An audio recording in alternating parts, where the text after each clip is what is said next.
Namaste and welcome, ladies and gentlemen. We start with big news coming in from Jammu and Kashmir, where the killers of Amreen Bhatt, Rahul Bhatt, and those who have perpetrated multiple attacks on innocents in Jammu and Kashmir have now been neutralized. That's the big news that's coming in, that the forces have gunned down 3 terrorists of the Lashkar and its proxy, the Resistance Front. In fact, that includes the commander of the Lashkar, Latif Radar. It's a CNN News 18 big exclusive coming in from Jammu and Kashmir. It's a huge success. Even as the crackdown of the forces on radical elements and terrorist elements continues, even with the OGWs, that's also on. But Rahul Bhatt's killers have been neutralized. It's taken a while for them to nab this person, but for nearly a decade, Latif Radar has been wreaking havoc and claiming the lives of innocents in Jammu and Kashmir. It's a big success for the forces. The Special Operations Group, that's the team in Jammu and Kashmir, has been able to achieve a phenomenal effort of the forces there in Jammu and Kashmir. The killers of Rahul Bhatt and Amreen Bhatt are now dead. 3 terrorists of the Lashkar have been neutralized. This happened in the Jaadu area where they turned around. We'll try and get more details with Tejinder Sodhi, who is live at this point. Yes, Tejinder, when and where did this happen? Yes, Anand, you rightly pointed out that this is a major success for the security forces. This operation started around 2 in the night when security forces got the input about the presence of 3 dreaded terrorists inside a house in secluded area in Badgam district. And after that, the cordon and search operation was launched. These terrorists, they were asked to surrender. However, they started firing towards the security forces, and the gunfight that lasted for more than 12 hours, 3 dreaded terrorists have been gunned down. The Director General of Jammu and Kashmir Police, Dilbag Singh, has said that one of the terrorists who has been eliminated has been identified as Latif Ahmed Rathar, who has been an operational commander of the Resistance Front, which is the frontal of Lashkar-e-Toiba, which has been carrying out target killing across Kashmir Valley. And with the elimination of Latif Rathar, the security forces have eliminated the top leadership of the Resistance Front, which is the frontal of Lashkar-e-Toiba in Kashmir Valley. Now the focus is on Basit, who is the chief of the TRF in Kashmir Valley. So a big success. This Latif Rathar is the one who is responsible for killing several killings of security forces. In 2013, he killed an SHO of the area. Then he was also involved in the martyrdom of 8 army personnel when their vehicle was targeted. So there are numerous terror crimes which this terrorist Latif Rathar was involved in. He is active since 2000. So clearly 22 years he has been active. For 22 years we are told that he surrendered, then he was recycled and he became the commander of the Resistance Front. But today, big win for the security forces that this Latif Rathar has been eliminated, and security forces have avenged. So 2013 he killed 8 army personnel. Is this the same Latif Rathar who killed Rahul Bhatt? I have Mr. Dilbag Singh, DGP JNK, with us on the phone line. Namaste, Dilbag Singh ji. This is Anand Narsimhan here. Big congratulations to you and your team. This is a big win. This is a big success, neutralizing Latif Rathar. Thank you very much. Good evening to you. This is indeed a very big win, not only for the security forces, but also for the people, also for the victims. This fellow who initially became active terrorist in 2001, cycled 3 times. Every time he came out of the jail after facing trial, he would again recycle. 15 killings, minimum 15 killings, and 28 people shot and injured by him over the past so many years, especially from 2012 onward, 13 onward.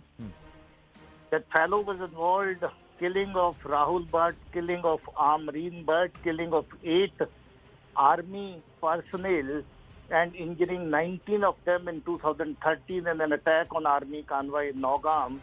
He was responsible for killing of SHO Chadura, SI Shabir Ahmed in 2013.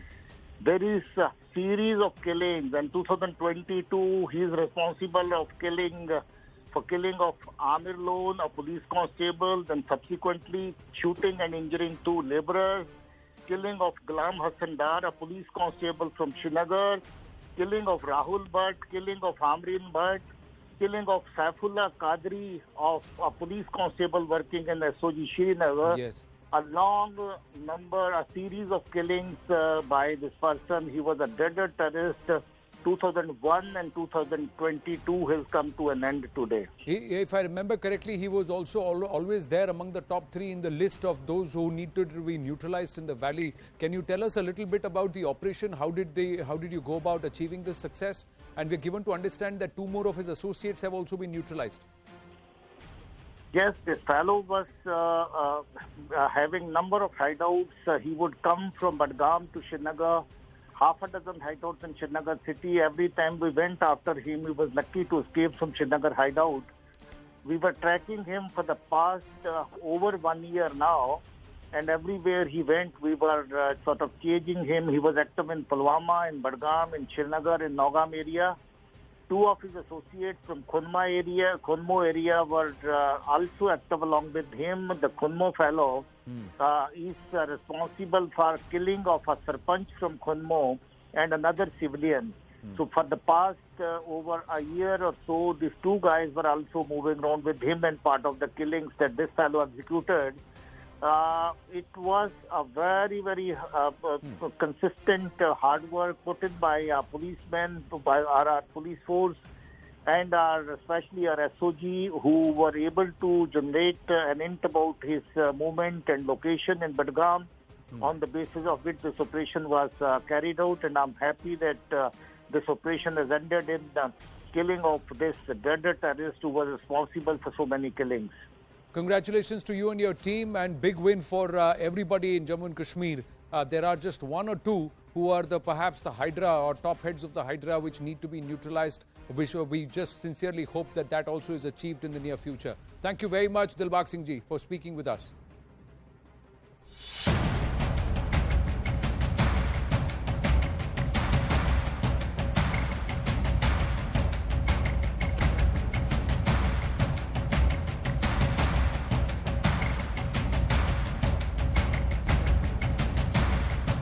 ऐसी स्वार्थ भरी नीतियों से देश के ईमानदार tax payer का बोझ भी बढ़ता ही जाएगा।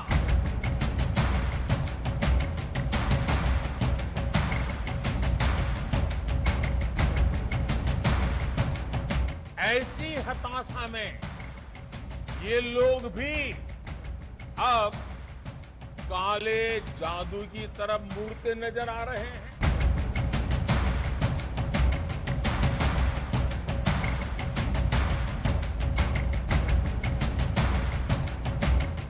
तिरंगा भारत की एकता का, भारत की अखंडता का और भारत की विविधता का भी एक प्रतीक है।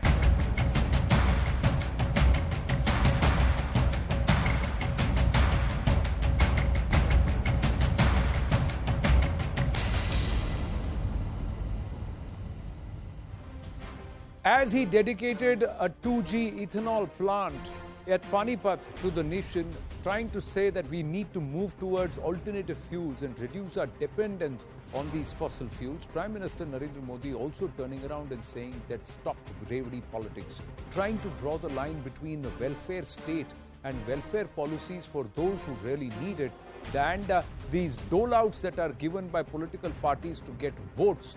He called out this selfish politics, this freebie culture. He also called out what he said is this entire Kala Jaadu kind of an attempt that is being made by, and that was a direct attack at the Congress party. He called out saying that such politics has been rejected in the past. It will not survive. It is actually going to hurt the country. He also said that those who are trying to play politics around the tricolor of the Tiranga is also very, very unfortunate, and that should not be done. Prime Minister Narendra Modi unsparing with the political opposition, even as there has been a huge amount of batting for the freebie culture by Arvind Kejriwal, and also calling out the Congress's Black Day protest, which the Home Minister had said was done deliberately on the 2nd anniversary of the Bhumi Pujan of Ram Mandir. So he's turned around and taken on both the Aam Aadmi Party and the Congress, but not specifically the Aam Aadmi Party, all those in the opposition who have advocated and turned around and said that freebies is something that a state has to give. The state finances have been questioned, and this is something, this Revdi Rivaz or the aspect of just doling out freebies has been questioned. There are other political parties too who have challenged the Prime Minister, saying, look within your own backyard, and do we really have to agree with you? And we have to do what the state requires. Giving people help cannot be called freebies. That's the turnaround or the counter argument that's come from the opposition. But meanwhile, before we dive into the debate, quickly playing out some portions of the Prime Minister's speech today. अगर राजनीति में ही स्वार्थ होगा तो कोई भी आकर petrol diesel भी मुफ्त देने की घोषणा कर सकता है। ऐसे कदम हमारे बच्चों से उनका हक छीनेंगे, देश को आत्मनिर्भर बनने से रोकेंगे। ऐसी स्वार्थ भरी नीतियों से देश के ईमानदार टैक्स पेयर का बोझ भी बढ़ता ही जाएगा। हमारे देश में भी कुछ लोग हैं जो नकारात्मकता के भंवर में फंसे हुए हैं, निराशा में डूबे हुए हैं। सरकार के खिलाफ झूठ पर झूठ बोलने के बाद भी जनता जनार्दन ऐसे लोगों पर भरोसा करने को तैयार नहीं है। ऐसी हताशा में ये लोग भी अब काले जादू की तरफ मुड़ते नजर आ रहे हैं।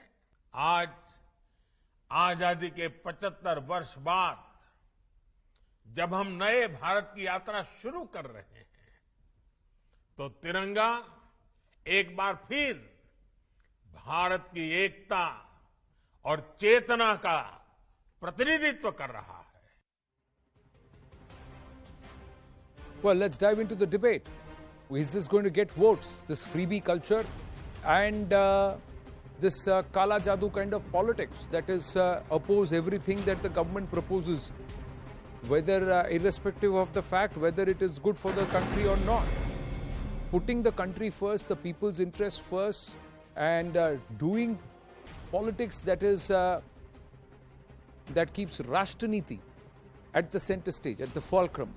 That's the question that the Prime Minister is asking, telling politicians. The direct jibe that is going across at the opposition, from the Congress to the Trinamool to the Aam Aadmi Party and various others. But there are jibes that have come back too. Let's go across to our guests and ask them their thoughts and their points of view. Whether or not this is the one, this is the way to win votes. Is this selfish politics? Is it selfless politics? Is it welfare politics? Is there a line that needs to be drawn between freebies and welfare? Aparajita Sarangi, BJP MP and National Spokesperson with us. Lokesh Jindal, Congress Leader with us. Dr. Shashi Panja, Trinamool Congress Spokesperson and Bengal Cabinet Minister with us. Ratan Shardaji, researcher and author, RSS researcher and author. Sohail Seth, columnist and author. Namaste to all of you. Thank you very, very much for joining us, and thank you for your patience. We had a big development from Jammu and Kashmir. That's why a little bit of a delay in starting the debate, and I appreciate your patience. It's a big success for all of us, what we have achieved in Jammu and Kashmir in neutralizing Latif Radha. But let's come back to this. Is this the right way to do politics? And do you agree, disagree with the Prime Minister? Sohail Seth. So I have 4 things here to say very quickly. Number 1, welfare must not be confused with freebies. Welfare is for those who need that welfare. Freebies as an inducement to win elections is a no-no. No matter which party does it, whether the BJP does it, Congress, anyone. We cannot have a country where you actually almost bribe voters to vote for you because of either what you give or what you plan to give or what you promise to offer. That's number 1. Number 2, you very rightly alluded to it. I completely understood Prime Minister Modi's comment ki kale us pe mud rahe hain. It was more in the vein of sarcasm rather than suggesting that, you know, any party is indulging in black magic. So I don't think too much should be read into it. Third, protest by all means, but protests must have a solution. You can't have a country where any political party, again, has a problem for a solution. I said this earlier, your channel and others, that if Parliament is in session, by all means protest, but then also let Parliament run, because that's where the laws are going to be made. They're not going to be made under the statue of Mahatma Gandhi ji. That's third. Number 4, everyone has to realize that we are all batting for one thing, and that is to make India self-reliant, to make India prosperous, and make sure that every Indian has the dignity of life, liberty, and livelihood. If that is what we are aligned on, you cannot allow personal egos to come in the way of the development of the country. And that's my limited view.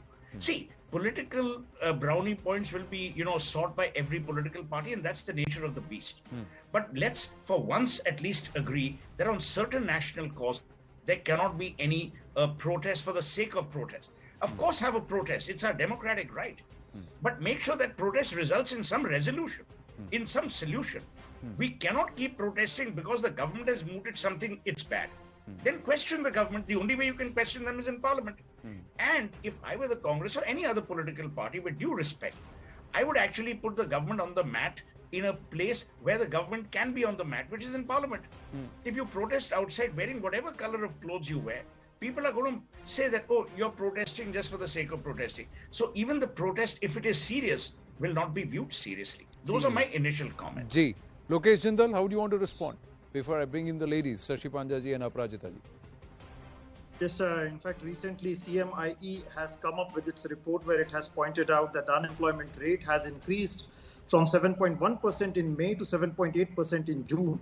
Now, along all the parameters, whether it is unemployment, whether it is inflation, which has shot above 7%, the decline, the fall in HDI ranking in India. Further, we see that National Family Health Survey, it has presented a dismal picture. And we see that there is a falling credit rating, the rupee is falling as per dollar. Further, we see that the government, rather than giving some form of social security safety net to the masses, it has reduced the Narega outlay, it has reduced the fertilizer subsidy, it has reduced, in fact, the percentage of health and education sector has been reduced. The point is, rather than putting a medicine, applying some form of a remedial solution to the problems, the government has been simply ignoring it. And that is the reason, in order to bring attention that what is required for the society, for the country at large, for a common man, Congress has come to the street and it has brought the attention of the government. Okay, this is what you need to do. Right from after the budget, we were telling that focus on the MSME. It is the greatest employer for the in order to reduce unemployment, but the government did not pay heed to it. Whenever in the parliament we are raising any form of a concern, either the parliamentarians are heckled out a chance. So Congress did the right thing of bringing to the notice that, okay, fine, the society and the economy is in trouble. If the government does not take care of it, India would have a difficult time in the future. Right. But the point is that Congress has the responsibility of quoting data right and also listening to the counter argument right and be in parliament when the finance minister is speaking. When the finance minister turned around and said what the budgetary allocations for MSME and the MSME performance is and how many MSMEs were saved from bankruptcy, the Congress wasn't present in parliament. The other aspect is you quoted the same CMI data which I have access to. But you stopped at the month of June. But in the month of July, unemployment has come down. And in the month of July, inflation has also come down. So when you quote data which is history and you want to you get economical with the fact because the present is inconvenient, then that is not fair. Because the unemployment data, I have it in my hand, is 6.8% in the month of July. Inflation has also come down in the month of July. So you quoted me till June. So you have to also have the responsibility of quoting the facts at the right point. And the protest should have happened when inflation was at its highest, not when it has dropped. It was timed to a particular day. So that's the point. The finance minister is on record in parliament countering all the arguments that you have made right now. But the Congress was absent in parliament at that time when that argument was being made. Now let me ask the parliamentarian and I'll also bring in Dr. Shashi Panja after that. Aparajita ji. One of the counters, Aparajita ji, sorry, one of the counters that came in is that Yogi Adityanath, this Arvind Kejriwal has also tweeted that Yogi Adityanath announced free bus rides for senior citizens. So he's saying the president, the prime minister is proposing, your own chief minister is opposing what is going on. That's another counter that's come from the opposition. Abhishek Banerjee also, I think, had tweeted something to the effect. Evening. If my memory serves me right. Yes, Aparajita ji, sorry. Since the day Prime Minister has taken over as the Prime Minister of the country, 26th May 2014, he has been a big advocate of positive politics, Sakaratmak Rajniti, and he has all the while been trying to change the definition of politics and politicians. He has been asking us to get into public service and go for formulation of the right kind of public policy. You know, here is a Prime Minister who means business. So we heard his 2 speeches and the 3 points that came out very well. I think these 3 points are a message to the nation and all those who are indulging in negative politics. See, the fact remains that we are not for ad hocism. Any kind of ad hocism should be shunned, should be avoided, should be discouraged, because ultimately, as he said, we are wasting taxpayers' hard-earned money. This is one part. And number 2, linked to that is we should all emphasize on the sustainability of all initiatives. So I think we are going for a self-reliant India, Atmanirbharta, and for that matter, we cannot have this freebie culture. Fortunately, Honorable Supreme Court has constituted a committee. I mean, it has issued orders for constitution of a committee of all these stakeholders who would actually be giving some kind of recommendations as to how to go about it. So I think regarding the freebies is very clear, but please don't confuse freebies with welfare measures. When Honorable Prime Minister went for 80 crore people getting 5 kilos of anaj every month, it is not freebie, it is welfare measure. And if the senior citizens are given some kind of assistance or old age pensions are being given, these are welfare measures and India is a welfare state. So I think we all should not link this to that. Freebies are basically to gain votes, to basically attract the voters, to basically indulge in ad hocism. Now the second thing, when Ujjwala is for all, we are talking of, you know, everybody, every household should have Ujjwala. We are talking of every household should have electricity, every household toilets. There is no partisan attitude of the government here. Then when we are talking of Tiranga in 20 crore households on 15th of August, what is the big deal about it? It's the symbol of oneness and India's consciousness. We'll come so to I think that's very good, and that is what Prime we'll come to Minister has Tiranga. done We'll come to Tiranga. We'll come to Tiranga. that. We'll come to Tiranga in just a bit, because that argument overall is settled that nobody is going to resist the Tiranga in their household on Independence Day. But the other aspect of welfare and freebie. So if somebody promises free bijli to all households ahead of elections, is that welfare or is that freebie? If you decide that you are going to give the economically weaker section and children at 10th standard and 12th standard laptops so that they can study as they get power, along with free bijli, is that welfare or is that freebies? Dr. Shashi Panja, where do you stand on this? No, see. Yeah, the difference is this, that when the did you ask me? Sorry. Yes, Dr. Shashi Panja. Aparajita ji has yielded. I'll come back to you, Aparajita ji. A very subtle difference between the two, between freebie and welfare, in the context of what you said last, Sanketji. Anand here. When before elections, you promise something, you win the elections, and after that, the welfare measure is gone. So obviously, that is defined as a freebie, something which happened in the UP elections. So that would be not a social welfare measure. That was a freebie for garnering votes. But I would never, denigrate or this word, and never, kind of humiliate this word. It has somehow come into common usage that when you give something which is free. Now the point is that when we talk about poor people, when we are talking about underprivileged, when we are giving them this kind of a measure, this kind of a benefit, then some parties are defining it as freebies. But when you are giving a similar kind of a waiver, maybe it's a tax waiver, maybe it is a loan waiver to that many NPAs which were non-performing assets, you are waiving off about 9.91 lakh or maybe even more, lakh crores. So then that becomes a what? What is it? It's a stimulus package. It is an incentive. When it is, when you are writing off these lakh crores of NPAs, then it is as if it is building the country. But when you talk about a freebie, it is as if you are humiliating the person to whom that benefit is being extended. And that's why we want to do away with this. I most agree with Suhail Saidji, and that is when he said that the parliament is there and we should you should raise these issues and talk about these issues in Parliament and protest in Parliament. And agree with you totally. But that is if the Parliament does not, it was cut short for the 7th consecutive time. In the Parliament session, this time the monsoon session was cut down by say 3-4 days. Even when you allow a Parliament to function, yes, we would have spoken about price rise, soaring inflation, whatever unemployment which you see slightly is better, Sanketji. But this is a record. It will stay with this government. That is the highest in 45 years since independence when we celebrate 75th year. What we are basically saying, it's across all states. It's from say 0.1% to say about 2.7% of the GDP. All states are extending these social welfare measures or freebies, whichever way you define.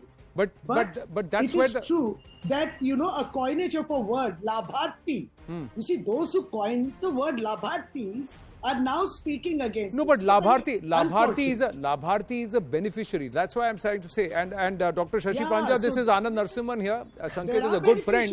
But Sanket is a good friend, but I am Anand Narasimhan. So, I'm so sorry. No, not at all. I'm so sorry. No, Can't see you. I'm so sorry. No, not at all. That's okay. But point is that Aparajita ji, now let's try and get into this before I bring in Ratan Sharda ji. He's been listening carefully. What constitutes a freebie and what is comes under the ambit of social welfare or state welfare? Where do you draw the line? So if an Arvind Kejriwal or a Mamata Banerjee announces that 300 units of Bijli free, is that freebie? But if the government if the government turns around and says that no, we will put 2,000 rupees into the account of every Kisan so that he can buy seeds, is that a freebie or is that welfare? Now, how do I draw the line and difference? How do I define it? See, before election, maybe a couple of months or a year before election, if the loan is waived, if money is given into the account of the people, and across the board, not the vulnerable section, across the board, I'm sure I'll call it a freebie. It's basically to garner votes. If you give just free electricity to all, free education to all, free water to all, I'm sure these are all freebies. But when, we are talking of welfare measures, this must be done for those segments of population which actually need. When we are talking of widow, when we are talking of aged people, when we are talking of differently abled people, if we are advancing certain kind of benefits in a certain situation to a certain segment of population because of certain reasons, I think these are all welfare measures and we must have, because ultimately that's the backbone of our country, welfareism. We focus a lot on, the welfare of people and we have to do that. States all across should be doing this, should be doing that, and the government of India also does it. So, as far as the Pradhan Mantri Kisan Samman Nidhi Yojana is concerned, we are giving 6,000 rupees in 3 installments, 2,000 rupees per installment in a year to a farmer, to its account. Now, it is basically a facilitating measure to ensure that he gets the best kind of seeds. So but are you deciding which farmer it is? So that is definitely are you deciding which farmer it is? Because there are farmers who have 200 acres of land, there are farmers who have 20 acres of land, and there are farmers who don't even have 2 acres of land. So how are you deciding which farmer is it? Does a farm, or are you giving it to all farmers? No, see, there is a method of registration. There is a method of registration. There are certain conditions. It's not that it is given across. The states have to recommend on the basis of certain conditions. There is a particular format for that. The formats are filled, recommended by the state government, only then the center releases to the account of the farmers. So there are eligibility conditions, we can't say no to that. So if very vulnerable segment of population is assisted. So you are trying to help the Chota Kisan, say somewhere small and semi-medium Kisan is who you are trying to help. Sohail Seth has an objection. Dr. Shashi Panja has a comment to make. So Dr. Shashi Panja and then Sohail Seth. Ratan Sharda ji, then I'll come to you. Thank you for your patience. Yeah. In fact, I partly agree with Aparajita ji, because this is precisely also some of the welfare measures that we undertake in our state. But unfortunately, politically we are criticized. But what Ms. Savangi is saying, is also something which we even do in our state. But then, something like Ujjwala Yojana is such a scheme in which about 4.13 crore beneficiaries could not even do a refill. So there are certain policies or certain schemes which have been, you see, a failed demonetization. Something like a poor implementation of GST. So India will flourish if the states prosper. Allow the states to prosper, but you are denying what the states get. But it's all interlinked. But I'm just saying that if you are already bankrupt, or that means if you have already had an overdraft, can you then continue to promise doles till you then till the time you shore up reserves? Yes. So is state. So because if states if a state with about 3 lakh crore or more of debt can't promise another 50,000 crore overload of money in the pocket of every woman, 1,000 rupees. That's the promise that was made. And then the day after you become chief minister, you can't turn around and tell the center, release this money because I got to pay these people.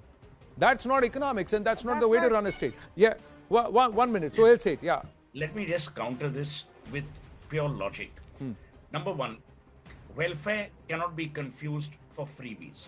You're insulting both when you do that. Number two, the vulnerable don't become vulnerable just 12 months before an election.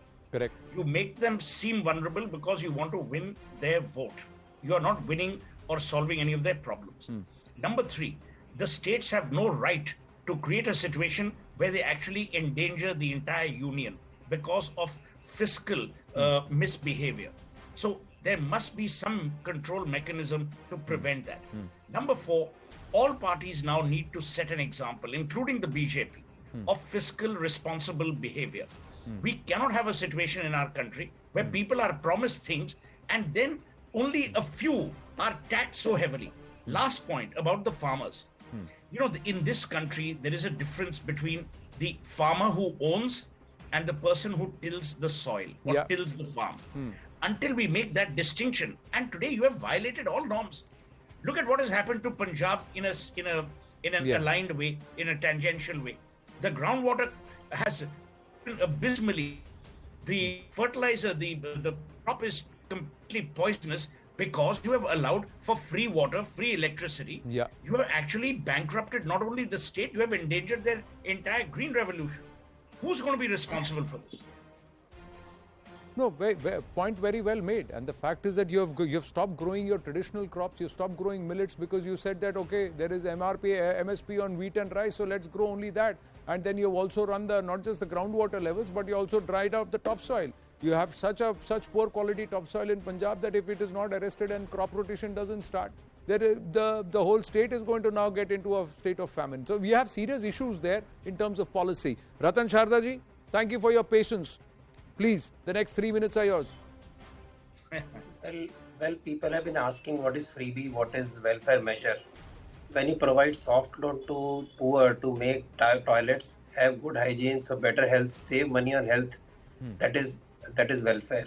When you offer them Jan Dhan Yojana, when you offer them subsidized insurance, subsidized benefits of accident, these are welfare measures. And when you offer them good infrastructure, there is welfare measure in real sense. What is freebie? When you offer mixies, when you offer TVs, when you offer sewing machines, when you offer 1,000 rupees per women only because they are women without any qualification.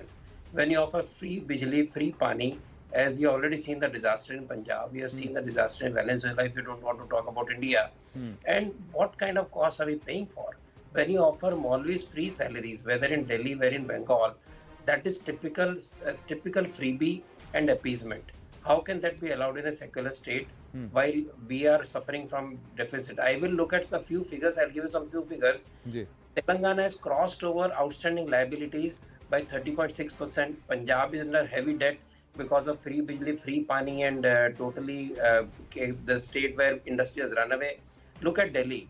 Power department got 3,200 crore subsidies for zero billing scheme. And who is getting zero scheme? Everybody, including huge bungalow owners who have put in multiple meters and are very happy saving 1,000, 2,000 rupees a month.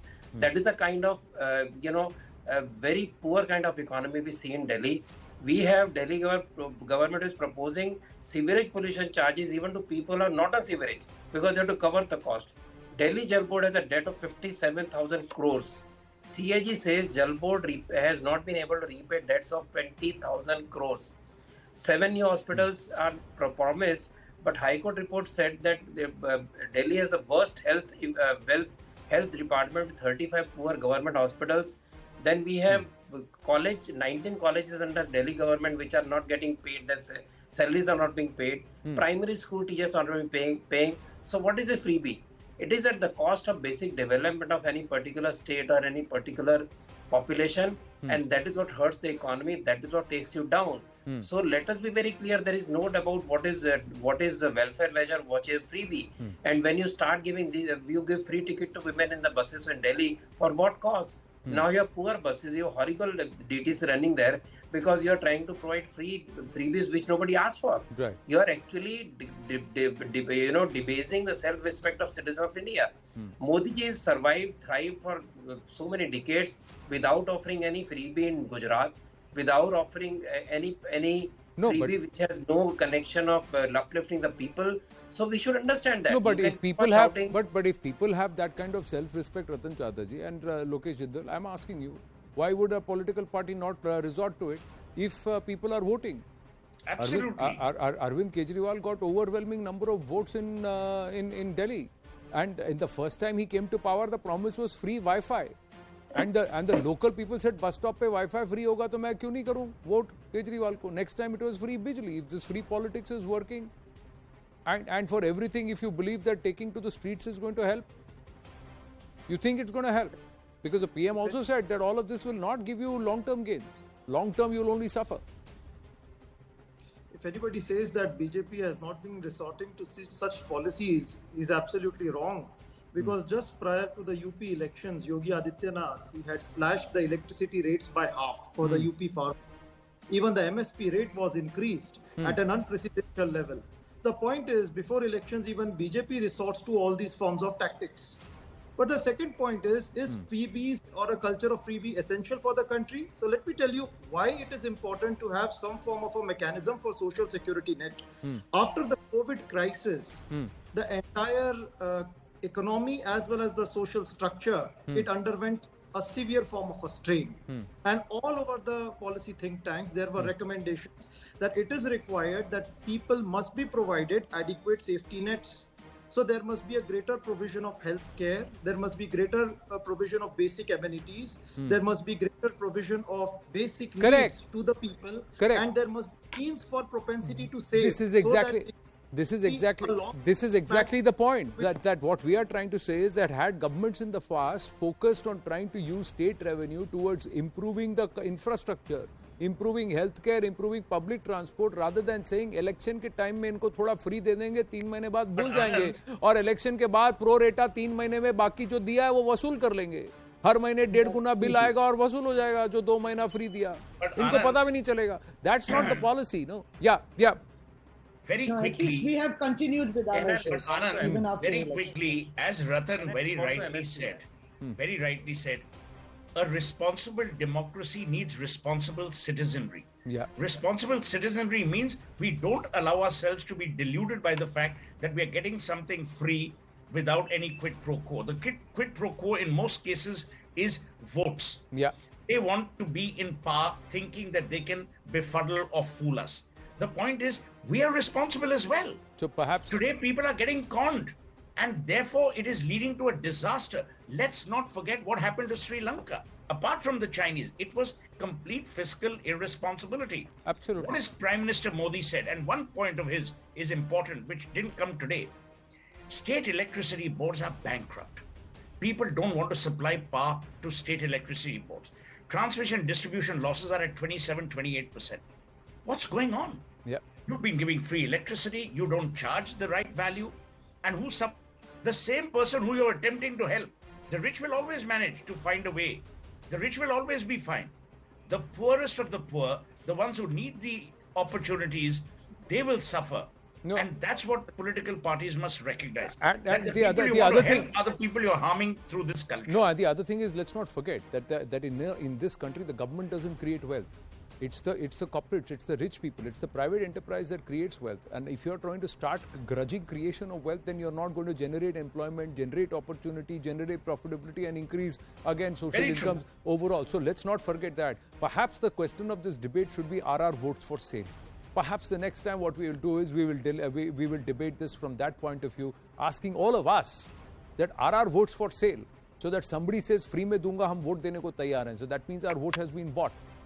So are our votes for sale is a question that we should ask. I've run out of time. I thank all our panelists. Thank you very, very much. It does come into our sense and trying to understand, are our votes for sale?